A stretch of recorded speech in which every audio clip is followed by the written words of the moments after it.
ಇನ್ನು ಉಷ್ಟ್ರಾಸನದ ಅಭ್ಯಾಸ ಮಾಡೋಣ. ಅದೇ ಸ್ಥಿತಿಯಿಂದ ನೀಲ್ ಡೌನ್ ಪೊಸಿಷನಿಗೆ ಬನ್ನಿ. ಹಾಗೆ stand on the knees, knee joint ಮೇಲೆ ನಿಂತ್ಕೊಳ್ಳಿ.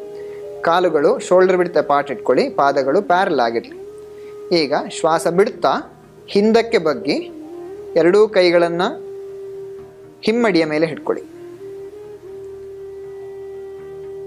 ಶ್ವಾಸ ಬಿಡ್ತಾ ತಲೆಯನ್ನು ಆರ್ಚ್ ಮಾಡ್ತಾ, ಜೊತೆಗೆ ಸೊಂಟ ಭಾಗವನ್ನು ಮುಂಭಾಗಕ್ಕೆ ಪುಷ್ ಮಾಡ್ತಾ, ಹುಬ್ಬಿನ ಮಧ್ಯಭಾಗವನ್ನು ನೋಡ್ತಾ 5 ಉಸಿರಾಟ ಮಾಡಿ. ಶೋಲ್ಡ್ರಿಗೆ ಮತ್ತು ನೆಕ್ಕಿಗೆ ಉತ್ತಮವಾದ ಸ್ಟ್ರೆಚ್ಚನ್ನು ಕೊಡ್ತದೆ. ಕುತ್ತಿಗೆಯ ಸಮಸ್ಯೆ ಇರುವವರು ನಿಧಾನವಾಗಿ ಅಭ್ಯಾಸ ಮಾಡಿದರೆ ಒಳ್ಳೆಯದು. ಶ್ವಾಸ ತೆಗೆದುಕೊಳ್ತಾ ಮೇಲೆ ಬನ್ನಿ. ಶ್ವಾಸ ಬಿಡ್ತಾ